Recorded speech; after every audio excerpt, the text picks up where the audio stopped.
Greetings, programs. I'm Rus McLaughlin, and this is A Parent Gaming, where I spend a few minutes telling parents a little something about their kids' video games. And perhaps your adorable children have, like mine, reached that age where scary things become interesting things. So what forbidden knowledge could possibly entice them more than a scary video game? But there are all kinds of scary video games.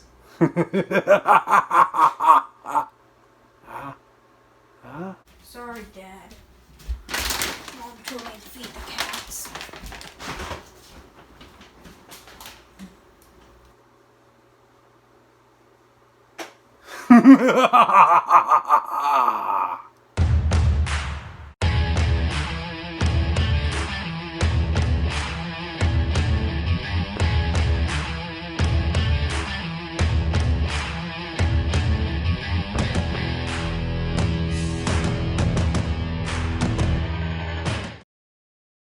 Horror, or to use the proper term, survival horror, has been a major genre in video games for pretty much forever, going back to the Atari 2600 days and games like Haunted House, where you were represented by a pair of eyes in the dark while spiders and bats hunted you.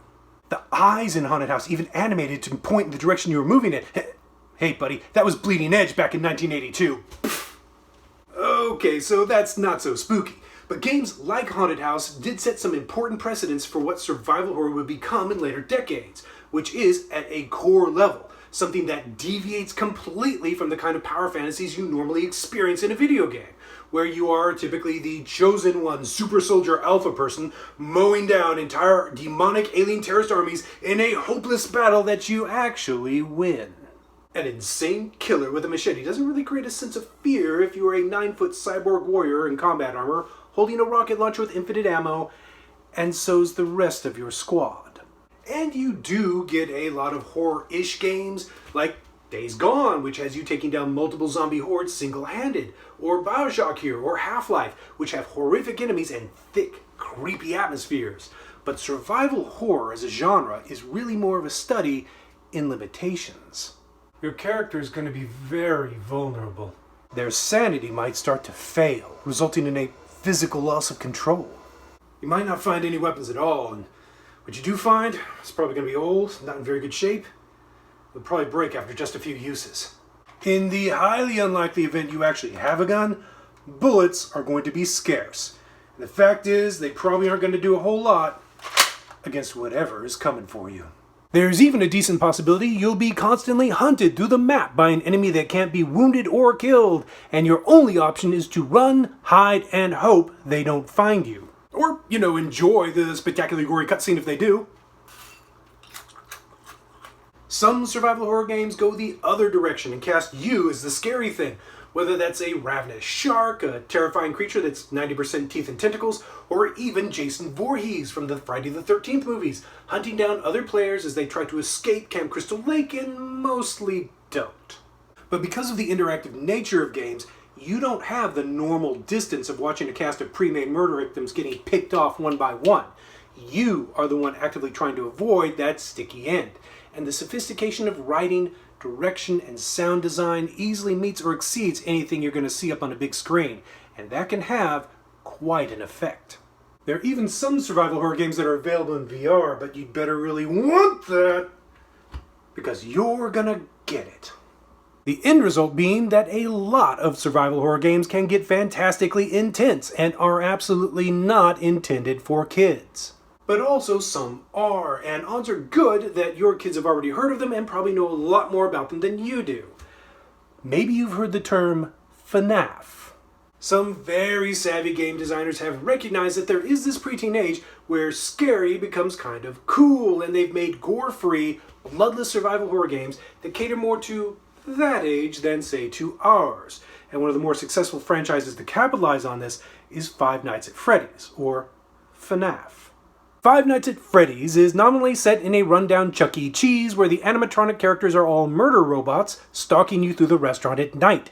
Your job is to survive through 5 nights, tracking their progress through video cameras, fending them off with a broken flashlight, and getting jump scared if they catch you.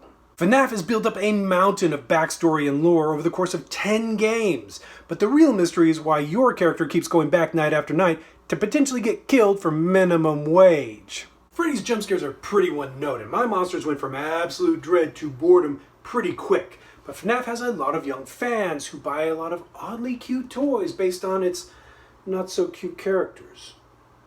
They're really not this cute in the game. Good hug. And others have followed FNAF's example, especially with the merchandising. I mean, isn't this the cutest child kidnapper you've ever seen?